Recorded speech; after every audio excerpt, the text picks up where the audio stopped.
सदियों से ऋषि दोहराते रहे अहम ब्रह्मास्मि, और यही नहीं कि मैं ब्रह्म हूं, ये भी दोहराते रहे तत्वमसि, तुम भी वही हो। और फिर भी ये हिंदू धर्म के ठेकेदार, भारतीय संस्कृति के ठेकेदार, विवेकानंद के ठेकेदार, इनको इतना भी समझ में नहीं आता कि किसी को भगवान होना थोड़ी पड़ता है। भगवान तो हम हैं ही। लाख भुलाने की कोशिश करो तो भी भूल नहीं सकते, लाख मिटाने की कोशिश करो तो भी मिटा नहीं सकते। भगवान होना हमारा स्वभाव है, हमारा स्वरूप है।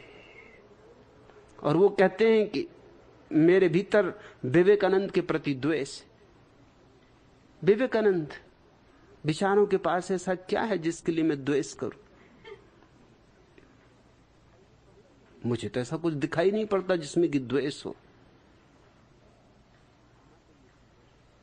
ना तो मुझे कोई ऐसी गरिमा, ऐसी महिमा दिखाई पड़ती, न विवेकानंद के विचारों में कोई ऐसा प्रगाढ़ बुद्धत्व दिखाई पड़ता है। सब उधार है, सब बासा है। और विवेकानंद ने स्वीकार किया है कि मैं जो भी कह रहा हूं वह सब रामकृष्ण का अनुभव है, मेरा नहीं। विवेकानंद से जब अमेरिका में किसी ने कहा कि आप जो कहते हैं वो बहुत प्रभावित करता है, तो उन्होंने कहा, यह विनम्रता उनमें थी, कहा कि काश तुम उसे देख लेते जिसके शब्दों को मैं दोहरा रहा हूं, तब तुम जानते कि मैं तो कुछ भी नहीं, मैं तो केवल प्रतिध्वनि मात्र हूं। तो विवेकानंद में क्या है जिससे मुझे द्वेष हो?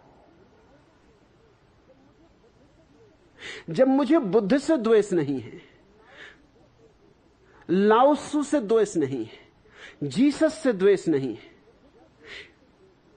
जरथुस्त्र से द्वेष नहीं है, महावीर से द्वेष नहीं जिनके पास कुछ है, रामकृष्ण से द्वेष नहीं, रमन से द्वेष नहीं, कृष्णमूर्ति से द्वेष नहीं जिनके पास कुछ है, तो बेचारे विवेकानंद से क्या द्वेष होगा? विवेकानंद तो दरिद्र नारायण हरिजन।